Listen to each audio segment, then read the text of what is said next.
조선 역사에 기록된 수많은 왕들 가운데 아마도 가장 비극적인 운명을 지닌 왕을 꼽으라면 단종을 떠올리는 분들이 많으실 겁니다.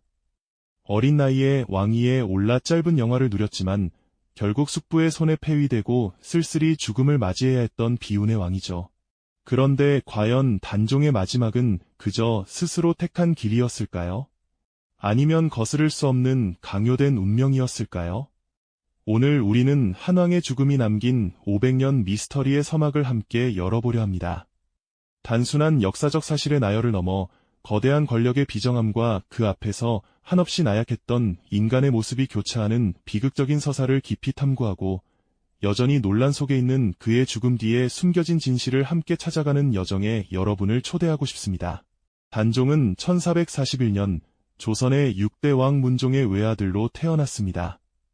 왕실의 귀한 대를 이을 유일한 적통으로 그의 탄생은 온 나라의 축복이었을 겁니다. 하지만 그가 3살 되던 해 어머니 현덕왕후가 세상을 떠나고 말죠. 그리고 1450년 할아버지 세종대왕마저 승하하시자 병약했던 아버지 문종이 왕위에 오릅니다. 당시 문종은 병세가 깊어 재위기간 내내 건강이 좋지 못했습니다. 즉위 2년 3개월 만인 1452년 문종은 12살의 어린 아들 단종에게 왕위를 물려주고 눈을 감습니다. 그야말로 너무나도 갑작스럽게 어린 단종의 어깨 위에 조선이라는 거대한 나라의 운명이 짊어지게 된 것이죠.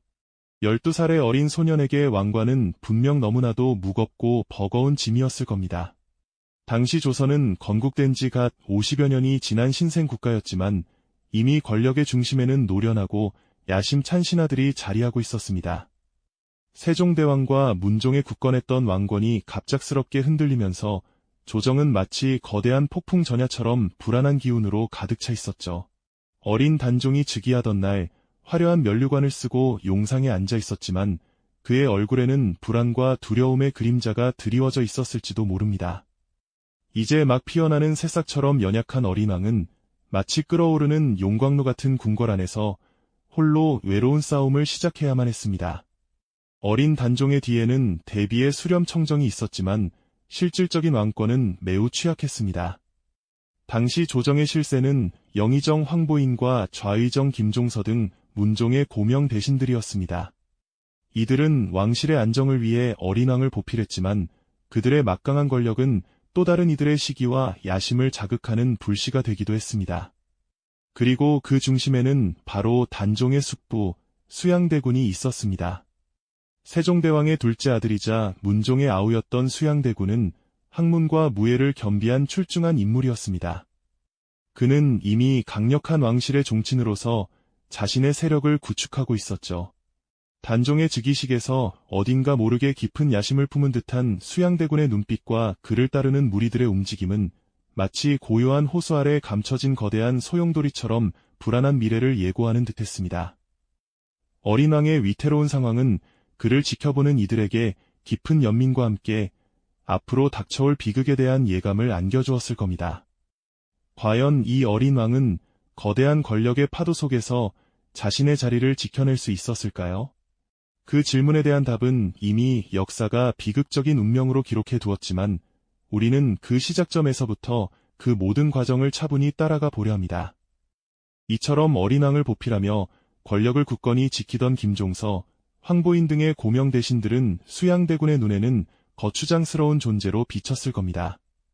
수양대군은 자신의 야망을 실현하기 위해 이들을 제거해야만 했고 그 계획은 치밀하게 그리고 은밀하게 진행되었죠. 역사는 이를 계유정난이라 부르고 있습니다. 1453년 10월 수양대군은 마침내 칼을 빼들었습니다. 한밤중 병력을 동원해 김종서의 집을 습격하며 피바람을 일으킨 것이 그 시작이었습니다. 마치 폭풍우처럼 거세게 몰아쳤던 그날의 밤은 조선의 역사를 송두리째 뒤흔드는 비극의 서막이었죠. 수양대군은 김종서 일파가 단종을 해치려 한다며 역모를 씌웠고 불시에 그들의 목숨을 앗아갔습니다. 김종서가 잠든 사이에 그의 집을 급습하여 쇠뭉치로 내리쳐 살해했다는 기록은 당시 상황이 얼마나 잔혹하고 예측 불가능했는지를 짐작하게 합니다. 황보인과 조극관 등 단종의 충신들 역시 차례로 숙청되었죠. 이들은 조정의 핵심 인물들이었기에 그들의 죽음은 단종에게는 날개를 잃은 것과 다름없는 충격이었을 겁니다. 수양대군은 이 모든 일을 단종의 윤허를 받은 것처럼 꾸몄지만 어린 왕은 그저 속수무책으로 상황을 지켜볼 수밖에 없었습니다. 아마도 그는 자신의 숙부가 이토록 무서운 인물이라는 사실에 큰 충격을 받았을 겁니다. 계유정난은 한명회와 권람 같은 수양대군의 책사들이 주도 면밀하게 계획한 결과였습니다. 이들은 궁궐의 문을 걸어 잠그고 조정 대신들을 불러 모아 수양대군의 편에 서도록 강요했죠. 반대하는 자들은 가차없이 제거되었습니다. 단 하룻밤 사이에 조선의 권력 지형은 완전히 뒤바뀌었습니다. 김종서와 황보인을 비롯한 수많은 대신들이 피를 흘리며 쓰러졌고 그 자리는 수양대군의 사람들로 채워졌습니다. 조정은 이제 수양대군의 손아귀에 완전히 들어간 것이나 다름없었죠. 어린 단종은 충신들을 잃고 홀로 남겨진 채 거대한 어둠의 그림자에 갇히는 신세가 되고 말았습니다. 수양대군은 이 정난을 통해 영의정의 자리에 오르며 막강한 권력을 손에 넣었습니다. 그리고 시간이 흐르며 단종을 압박하는 수위는 점점 더 높아져갔죠. 결국 1455년 윤 6월 단종은 왕위에서 물러나라는 강요를 받게 됩니다. 아직 20살도 채 되지 않은 어린 왕에게는 감당하기 어려운 운명이었을 겁니다. 수양대군의 측근들은 단종에게 왕위를 넘기라고 끊임없이 종용했고 고립무원의 단종은 더 이상 버틸 힘이 없었습니다. 그는 결국 왕위를 수양대군에게 선의하고 상황으로 물러나게 됩니다. 선의는 겉으로는 자발적인 양의의 형식을 띠었지만 실상은 강요된 폐위나 다름없었죠. 궁궐을 떠나는 단종의 뒷모습은 얼마나 쓸쓸했을까요? 화려했던 왕좌에서 내려와 상왕이라는 이름만 남은 그는 이제 권력의 칼날 아래 이태로운 존재가 되었습니다. 하지만 이것이 끝이 아니었습니다. 수양대군은 단종을 폐위시킨 후에도 그의 존재 자체가 위협이 된다고 여겼습니다. 결국 1457년 단종은 상왕의 자리마저 박탈당하고 노산군으로 강등되어 영월 청령포로 유배를 떠나게 됩니다. 고작 17세의 어린 나이에 모든 것을 잃고 외딴 곳으로 향하는 그의 발걸음은 아마도 무척이나 무거웠을 겁니다. 청령포는 삼면이 강으로 둘러싸여 있고 한쪽은 험준한 산으로 막혀 있어 외부와 단절된 고립된 지형입니다. 이곳으로 향하는 단종의 행렬은 흡사 죄인의 모습과 다를 바 없었을 겁니다. 그의 마음속에는 어떤 생각들이 오갔을까요? 어린 시절 꿈꿨던 왕의 모습은 온데간데 없고 차디찬 유배지에서 홀로 고통을 견뎌야 하는 현실 앞에서 그는 절망했을 겁니다. 영월 청령포, 그곳은 비운의 왕 단종에게 있어 삶의 마지막 무대가 되는 곳이었죠. 한때 조선의 왕이었던 그가 이제는 모든 희망을 잃은 채 쓸쓸히 마지막 순간을 기다리게 되는 겁니다. 권력의 덧없음과 인간의 잔혹함이 극명하게 드러나는 이 과정은 역사를 통해 우리에게 많은 질문을 던져주고 있습니다.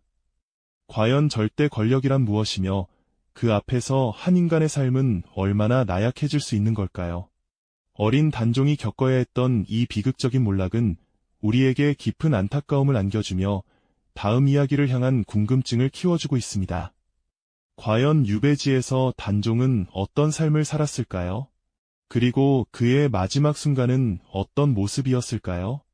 우리는 이제 그의 마지막 여정을 따라가 볼 차례입니다. 이전 회차 마지막 부분에서 우리는 단종의 마지막 여정을 따라가 볼 차례라고 말씀드렸죠. 이제 그 비운의 발걸음이 닿은 곳, 영월 청령포에서의 그의 삶과 죽음을 자세히 들여다볼 시간입니다. 삼면이 깊은 강물로 둘러싸여 있고 나머지 한쪽은 깎아지른 듯한 절벽으로 막혀있는 이곳은 마치 거대한 자연이 만든 감옥과도 같았죠. 한때 조선의 왕이었던 그가 갇혀 지내야 했던 고립무원의 땅, 청령포에서 단종은 매일같이 멀리 한양 쪽 하늘을 바라보며 무슨 생각을 했을까요? 어린 시절의 꿈은 산산조각 나고 차디찬 현실만이 그를 옥죄어 왔을 겁니다. 그곳의 적막함 속에서 어린 단종의 마음 속에는 깊은 회한과 함께 어쩌면 마지막 희망의 불씨가 희미하게 남아있었을지도 모른다는 상상을 해봅니다. 하지만 그 희미한 희망마저도 잔혹한 운명의 소용돌이 속으로 빨려 들어가고 말았죠. 유배지에서의 고통스러운 나날이 이어지던 어느 날, 단종을 다시 왕위에 올리려는 충신들의 움직임, 즉 단종 복위 운동의 소식이 세조의 귀에까지 들어가게 됩니다. 이 소식은 세조에게는 단순한 반역을 넘어 자신의 왕위를 뿌리째 뒤흔드는 위협으로 다가왔을 겁니다. 이미 피비린내 나는 계유정난을 거쳐 왕좌에 오른 그에게 단종은 더 이상 살아있는 존재 자체가 용납될 수 없는 제거해야 할 마지막 걸림돌이 되고 말았던 거죠. 결국 세조는 단종에게 사약을 내리라는 비정한 결정을 내립니다. 그 명령을 받들고 영월 땅으로 향했던 인물이 바로 금부도사 왕방연이었습니다. 상상해보세요. 어린 왕에게 죽음을 전달해야 하는 그의 마음은 어떠했을까요? 어쩌면 그는 밤잠을 설쳐가며 고뇌했을 겁니다. 죄 없이 유배된 어린 왕에게 마지막 독배를 건네야 하는 자신의 운명을 저주했을지도 모르죠. 역사 기록에 따르면 왕방연은 어린 단종의 마지막 모습을 보며 목이 메어 차마 말을 잇지 못하고 눈물을 흘리며 돌아왔다고 전해집니다. 그의 발걸음 하나하나에 어린 왕에 대한 연민과 인간적인 고통이 묻어 있었을 겁니다. 그렇다면 이 비극적인 명령이 내려진 후 단종은 과연 어떤 방식으로 세상을 떠났을까요? 그의 마지막 순간을 둘러싼 이야기는 마치 안개처럼 자욱한 미스터리로 남아있습니다. 역사 속에는 여러 설이 존재하는데요. 첫째는 사약 자진설입니다. 세조가 내린 사약을 스스로 마시고 죽음을 택했다는 이야기죠. 하지만 겨우 17살의 어린 나이였던 단종이 과연 자신의 손으로 독약을 들이킬 만큼의 강인한 의지가 있었을까요? 아니면 이미 모든 희망을 잃어버린 채 체념 속에서 마지막 길을 선택했을까요? 그의 내면 깊숙한 곳을 짐작하기란 참으로 어려운 일입니다. 두 번째는 교살 타살설입니다. 단종이 사약을 거부하자 주변 인물들이 강제로 그의 목을 졸라 숨지게 했다는 설입니다.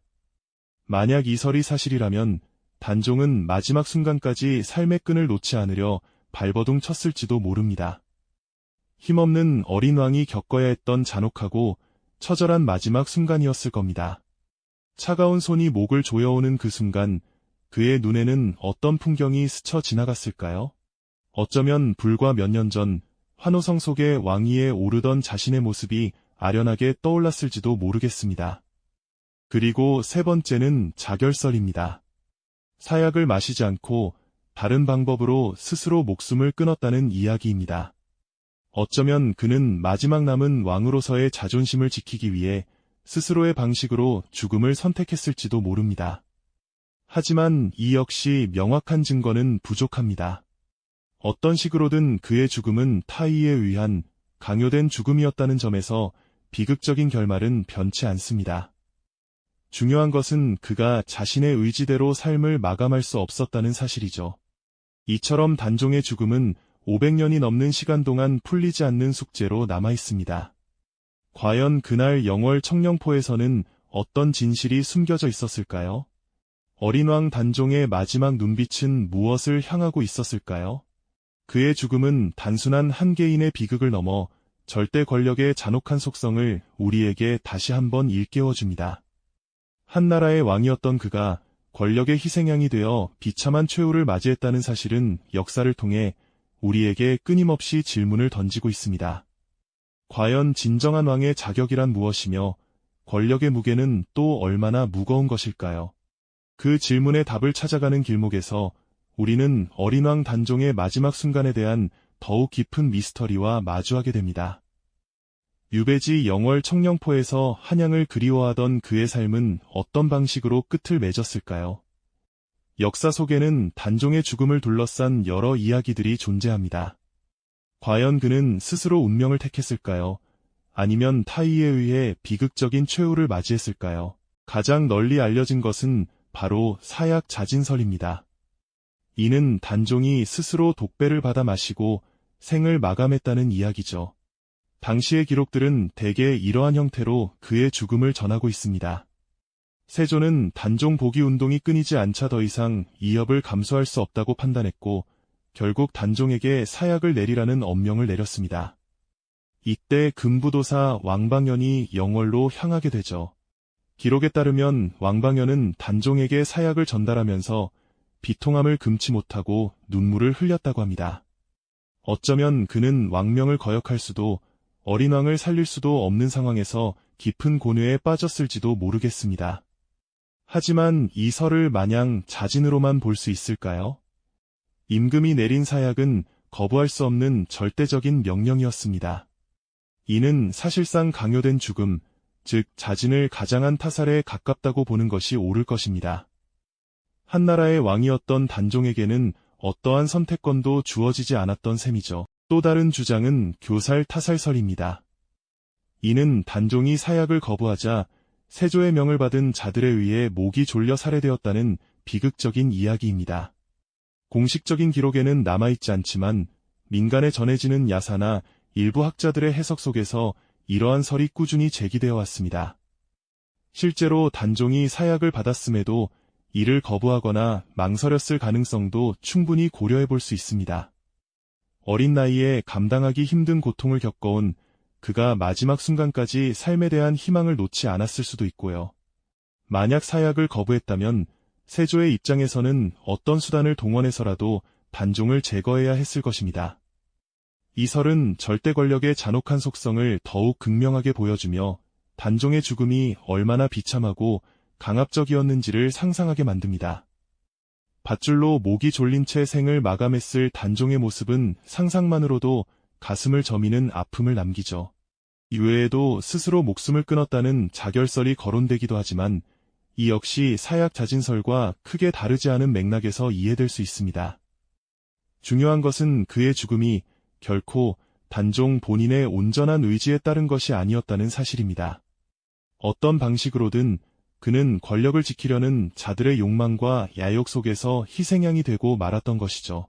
이처럼 다양한 설들이 존재한다는 것은 당시 단종의 죽음이 얼마나 미스터리하고 석연치 않은 부분들을 품고 있었는지를 방증합니다. 우리는 역사적 기록의 한계 속에서 진실의 조각들을 맞춰나가야 하지만 그 어떤 설이 사실이든 변치 않는 것은 단종의 죽음이 지극히 비극적이었다는 점입니다. 한 젊은 왕의 삶이 권력 다툼의 소용돌이 속에서 비참하게 막을 내린 이 사건은 인간의 욕망이 얼마나 잔인한 결과를 초래할 수 있는지를 여실히 보여줍니다. 단종의 죽음은 단순한 과거의 비극으로만 치부할 수 없는 깊은 의미를 담고 있습니다. 이는 절대 권력의 본질과 역사적 진실을 탐구하는 우리의 자세에 대해 끊임없이 질문을 던지는 것이죠. 역사는 흔히 승자의 기록이라고 말합니다. 승리한 자들의 입맛에 맞게 기록되고 해석될 수 있다는 뜻이죠. 그렇기에 우리는 역사의 이면에 숨겨진 목소리를 듣고 끊임없이 질문하며 다양한 관점에서 진실을 찾아나가려는 노력을 멈춰서는 안 됩니다. 그것이야말로 현재를 살아가는 우리에게 과거의 비극이 주는 가장 중요한 교훈일 테니까요. 어린 나이에 왕위에 올라 폐위되고 유배지에서 비참한 최후를 맞이한 단종은 노산군이라는 불명예스러운 이름으로 오랫동안 기억되었습니다. 그의 묘호가 단종으로 복권되기까지는 무려 200여 년이라는 긴 시간이 걸렸습니다. 역사적 평가가 얼마나 오랜 시간 끝에 제자리를 찾을 수 있는지, 그리고 그 과정이 얼마나 중요한지를 단종의 이야기는 우리에게 생생하게 일깨워줍니다. 단종의 죽음이 남긴 파장은 비단 그 한 사람의 비극으로 끝나지 않았습니다. 그의 죽음은 또 다른 역사적 인물들의 운명을 어떻게 뒤흔들었을까요?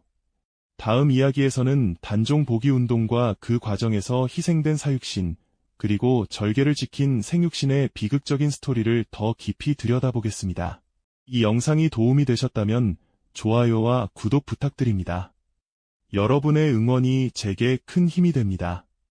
다음 영상에서도 더 유용한 정보를 공유하겠습니다. 감사합니다.